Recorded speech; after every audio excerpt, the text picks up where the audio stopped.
10 ఆజ్ఞలు ఇదొక ఆజ్ఞ. దొంగిలించినటువంటి గెహాజీ తెల్ల కుష్టి రోగాన్ని తెచ్చిపెట్టుకోవటం కాదు, తనతో ఆగితే బాగుండేది. తన సంతతి మీదకి తరతరాలు పనిచేస్తూ వచ్చింది. దొంగిలించినటువంటి ఆకాను రాళ్లతో కొట్టబడి చంపబడ్డాడు. తండ్రి గృహదేవతను దొంగిలించినటువంటి రాహేలమ్మ శపించబడి చంపబడింది, చచ్చింది. దొంగిలించారు అననీయ సప్పేరా. ఆమేన్. ఆస్తులు అమ్ముకున్నారు. వినండి, ఎప్పుడైనా సేవకుని దగ్గర వినండి, ఉన్నది ఉన్నట్టుగా తప్పైన పొరపాటు అయితే ఉన్నది ఉన్నట్టు ఒప్పుకుంటే ఆ మనిషికి క్షమాభిక్ష దొరుకుతుంది. ఆమేన్. ఆమె చెప్పు గట్టిగా, హల్లెలూయా, హల్లెలూయా. అందుకని బైబిల్ సెలవిస్తుంది, అతిక్రమం దాచిపెట్టుకున్నవాడు వర్ధలడు, దాన్ని విడిచిపెట్టి ఒప్పుకోలు చేసుకున్నవాడు మహాకనికరము పొందును. ఆమేన్. అపోస్తలుల కార్యములు 5వ అధ్యాయము చూద్దాం ఆ మాట కూడా.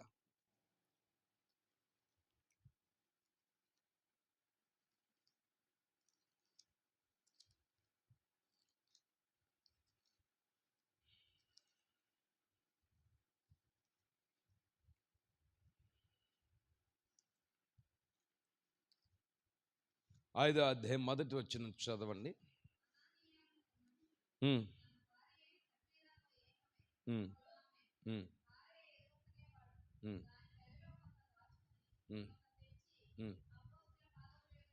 ఇప్పుడు కొంత దొంగిలించి కొంత ఏం తెచ్చాడు, అపోస్తుల పాదాలు దగ్గర పెట్టాడు.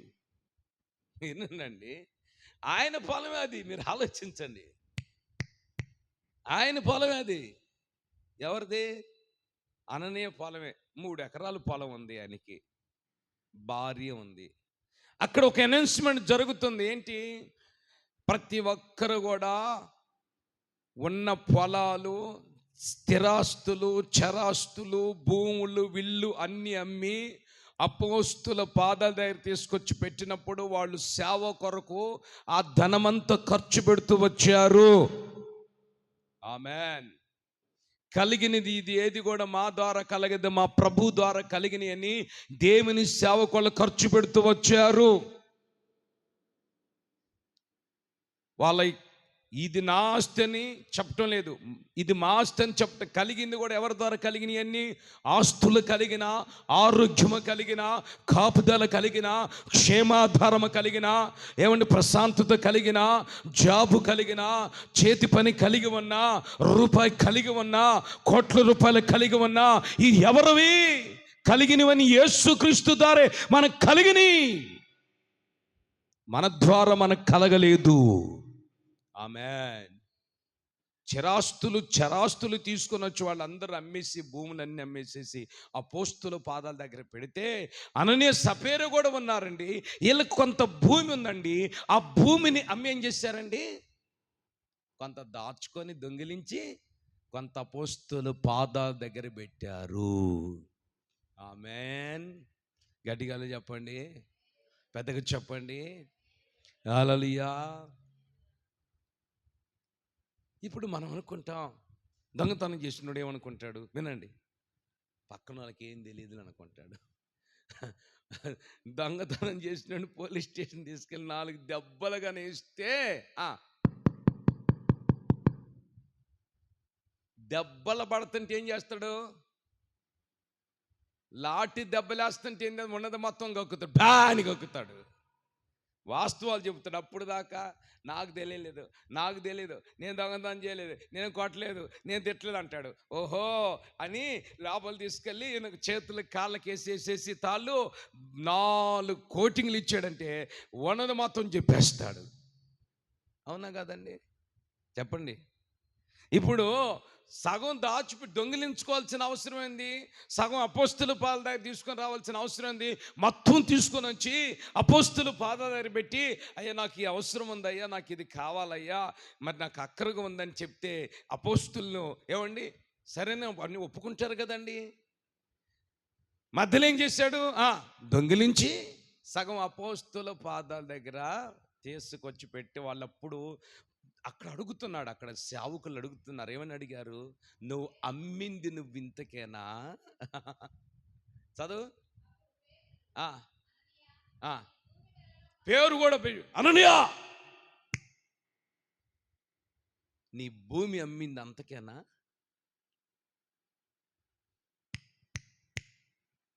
నీ భూమి అమ్మింది అంతకేనా అననీయా అని అడిగినప్పుడు ఎందుకు డౌట్ రావాలని లేదండి? అననీయ నీ భూమికి ఎంతకి అమ్మావు? ఈయనకెడ తెలిసింది? మీరు చెప్పడాకు. అది దొంగతనం అనేది సైతాన్ చేసిన పని హృదయంలో. ఆమె దొంగిలించే స్వభావం ఎవరు కలిగజేశారు? సాతాన్ చేశాడు. అనని ఎందుకు నువ్వు దేవుని ఆత్మను దుఃఖపరుస్తున్నావు? నువ్వు కొంత ఇంట్లో దాచిపెట్టుకున్నాడు, దొంగిలించావు, కొంత తీసుకొని వచ్చావు. ఎందుకు సాతాన్ నిన్ను ఇలాంటి ప్రేరేపణతో నింపాడో? ఒకవేళ సడన్గా దొంగిలించేస్తారండి, సడన్గా అబద్ధం ఆడేస్తారండి, అబద్ధమే నిజముగా చూపిస్తారు. అర్థమవుతుందండి? అబద్ధాలే నిజముగా చూపిస్తారు. ఇది వాస్తవము అంటారు. ఒక ఆమె ఆదివారం ప్రార్థన రాలేదు. ఏందమ్మా నువ్వు ప్రార్థన రాలేదంటే పిల్ల చేత చెప్పించింది.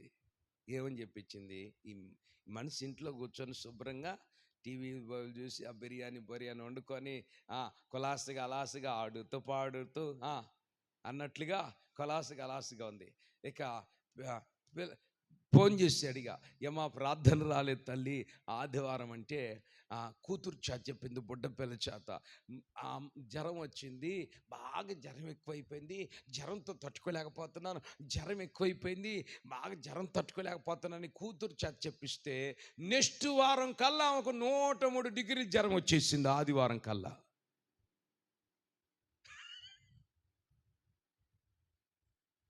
103 డిగ్రీల జ్వరం. అబ్బో ఎగిరి పడుతుంది. మళ్ళీ పాస్టర్ని పిలిపే చూడండి, ఇక్కడ చూడండి, మళ్ళీ అడుగుతున్నాడు కదండి పాస్టర్ గారు, అడుగుతున్నాడుగా. ఏమని అడుగుతున్నాడు? అననీయ నువ్వు కొంత దాచిపెట్టుకున్నావు, కొంత తీసుకొచ్చి ఇక్కడ పెట్టావు, వీళ్ళని ఎందుకు సైతాన్ ఇలాంటి ప్రేరేపణ కలుగు చేశాడు అని అన్నప్పుడు, నిజమేనా నేను దాచిపెట్టుకున్నాను, దొంగిలించానయ్యా, నన్ను క్షమించు అయ్యా, నన్ను క్షమించు అని అడిగితే సేవకుడు ప్రార్థన చేస్తే దేవుడు క్షమించుడే కదా. ఏమన్నాడు? అమ్మ చదువు తల్లి.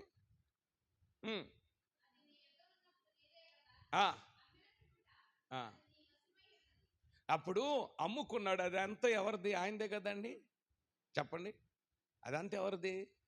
అననీయ అది. మరి ఆయన దొంగిలించాల్సిన అవసరం ఉంది? చెప్పు. ఆయన దొంగిలించాల్సిన అవసరం ఉంది? ఆయన దొంగిలించుకోవాల్సిన అవసరం ఉంది? అంతా నీదే కదా. ఇప్పుడు నీకు నెలకు 10,000 వస్తాయి, 10,000 జీతం అనుకో, 10,000లో 1,000 రూపాయలు చెప్పండి ఎంత? దేవుని సొమ్ము. ఆమె దాన్ని మనం దొంగిలించకూడదు. దేవుడిచ్చిన సమయాన్ని దొంగిలించకూడదు. అది నీ దగ్గర ఉన్నప్పుడు అది నీదే కదా. మరి ఎందుకు నువ్వు అలాంటి పని చేసావని పేతురు అడిగినప్పుడు ఏమంటున్నాడు?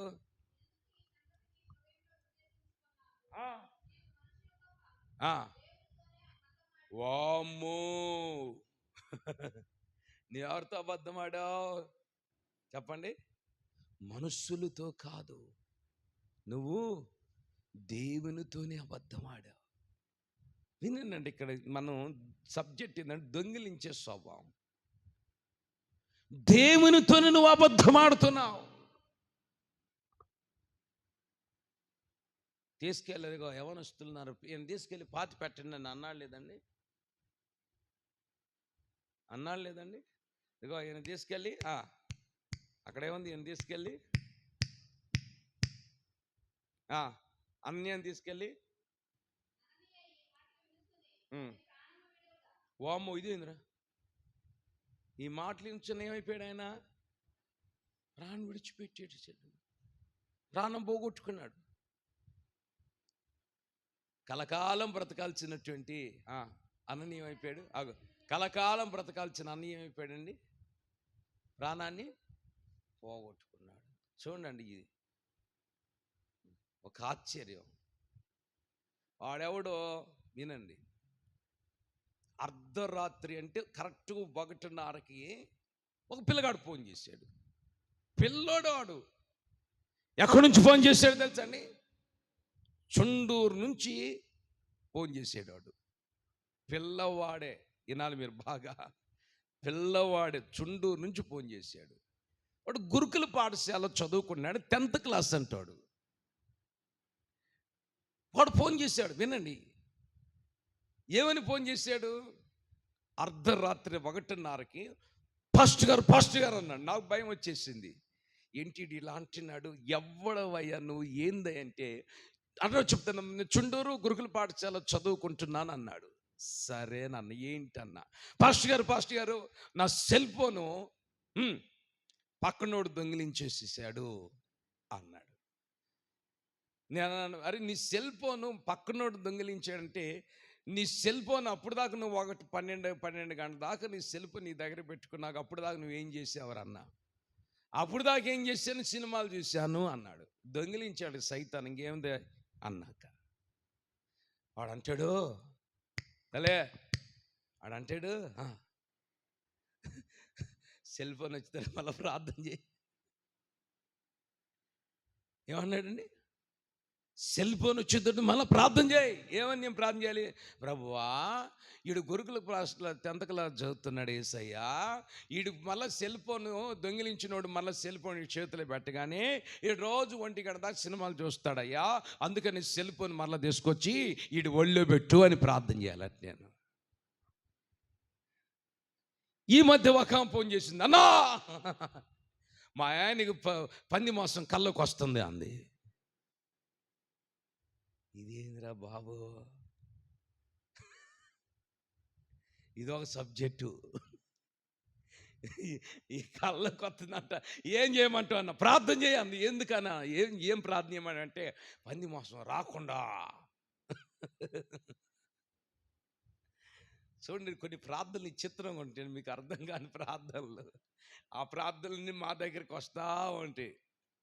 ఆమేన్, హల్లెలూయా. రాత్రంతా కలర్ ఇచ్చి ఉంటాడేమో, పొద్దున్నే తెల్లరాదు అని 10 మంది తెచ్చుకొని తినాలని. అందుకే వచ్చి ఉండదు, రిపీట్ అయి ఉంటుంది అది. దొంగిలించాడు ఇక్కడ ఎవరు? అననీయ. ఆయన చచ్చాడు, కాలం ముగిసిపోయింది. ఇంకో మిగిలిన చాప్టర్ ఎవరిదిక? భార్యది ఉందా లేదా చాప్టరు? చాప్టర్ ఉందా? మిగిలిన చాప్టర్ ఉందా లేదా? ఆమె కూడా వచ్చింది భార్య. ఎవరు వచ్చింది? సపేరా, జడు సపేరవా భార్య కూడా వచ్చింది. ఏమి బాబు, నువ్వు పాస్టర్ గారు నా మీద అబద్ధాలు చెప్తావా? నా చీర దొంగిలించి నా వస్తువులు నా బట్టలు దొంగిలించావని చెప్తావా నువ్వు అని భార్య వచ్చింది. ఎవరు వచ్చారండి? భార్య వచ్చింది. వచ్చి ఏమంటుంది? ఇద్దరు అనుకున్నారు, మాయ్ నువ్వు ఒకే మాట మీద నేను ఒకే మాట మీద ఉండాలి. మాట తేడా వస్తే మళ్ళీ అర్థమైపోద్ది అక్కడ. నేను ఇంత వస్తువు దొంగిలించాను, నువ్వు కూడా అంతే కమ్మావని చెప్పు అని ట్రైనింగ్ ఇచ్చాడు. ఎవరు? అననీయ భార్యకి ఏమిచ్చాడు? ట్రైనింగ్ ఇచ్చాడు. ఆమేన్. ఏమని కూడా అడిగారు పాస్టర్ గారు, చదువమ్మా.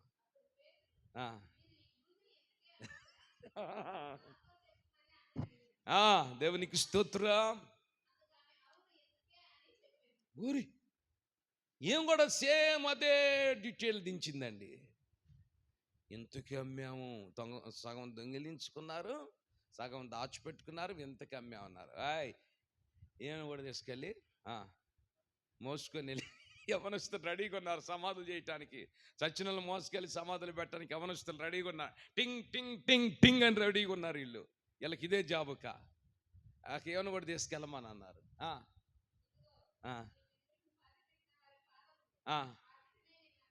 వాకిట్నే ఉండి ఇంకా వాళ్ళు కాలు కూడా కడుక్కోలేదా? రాహం కూడా ఏమైపోయింది? దొంగిలించినావా, సచ్చింది. ఇద్దరు ప్రాణాలు పోగొట్టుకున్నారు. దీని అంతటి కారకుడు ఎవడు? సైతాను. ఆమేన్. సైతాను. చూశారండి, దొంగిలించిన వాళ్ళు ఏమయ్యారో మీకు అర్థమైందండి. నాకు అర్థమైంది. దొంగిలించిన రాహేలు, తండ్రి కులదేవతని, గృహదేవతను దొంగిలించే రాహేలు చంపబడింది, చచ్చింది. దొంగిలించినటువంటి గెహాజీ తెల్ల కుష్ఠరోగాన్ని తెచ్చిపెట్టుకున్నాడు. దొంగిలించినటువంటి సపేర, అననీయ ప్రాణాలు పోగొట్టుకున్నారు. అందుకే యేసయ్య చెప్పాడు, దొంగిలించిన ఆకాను రాళ్లతో చంపబడ్డాడు. అందుకే యేసుక్రీస్తు చెప్పాడు, ఆరంభములో ద్వితీయోపదేశ కాండములో 10 ఆజ్ఞలలో దొంగిలించకూడదని చెప్పాడు. మరి ఈ రోజున వీళ్ళు దొంగిలించి స్థితికి గురైపోయారు. గనుక మనము కూడా ప్రభు యొక్క రక్తమాసాలు పాలు పొందుతున్న మనం, ఆయన సన్నిధిని నడిపించబడుతున్న మనం, దేనిని దొంగిలించకుండా ఒక పవిత్రమైన జీవితం చేస్తూ, ఖచ్చితమైన జీవితం చేస్తూ, తప్పైన సేవకుల దగ్గర ఒప్పుకొని పశ్చాత్తాపడితే మనం క్షమాభిక్ష దొరుకుతుంది. అర్థమవుతుందండి?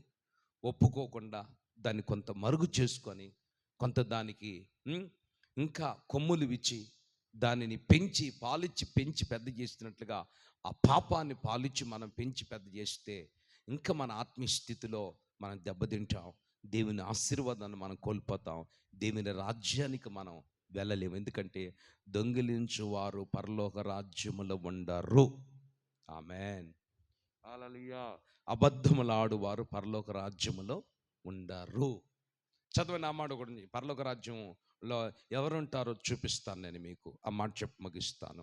కొరింథీయులకు రాసిన పత్రిక 6వ అధ్యాయం, మొదటి కొరింథీయులకు రాసిన పత్రిక 6వ అధ్యాయం 9, 10, 11 వచనాలు చదవండి.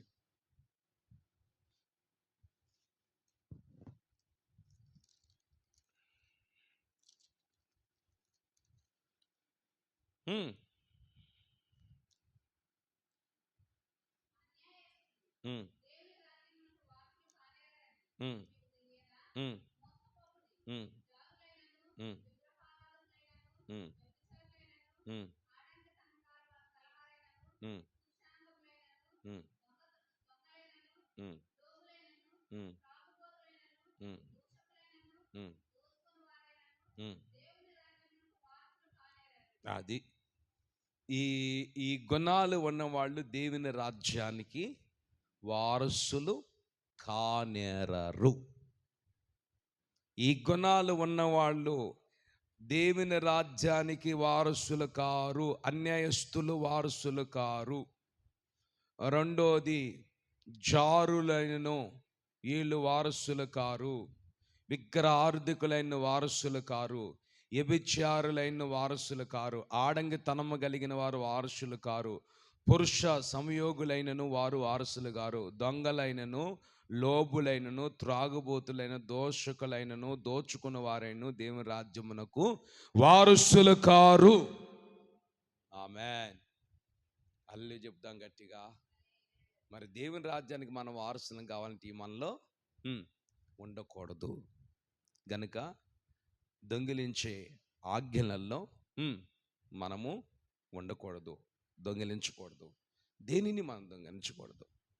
దేవుని సన్నిధిలో ఖచ్చితమైన జీవితం, దేవుడు మన యథార్థతను చూస్తాడు, మన పవిత్రతను చూస్తాడు, మన నీతిని ఆయన చూస్తాడు.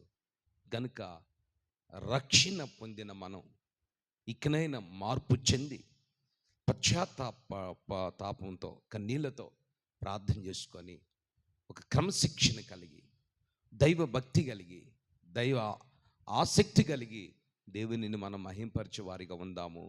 ప్రభు ఈ మాటలు మనందరి వినికిలో స్థిరపరిచి నెరవేర్చును గాక. మోకరించండి, చేతులు పైకండి, ప్రార్థన చేసుకుందాం.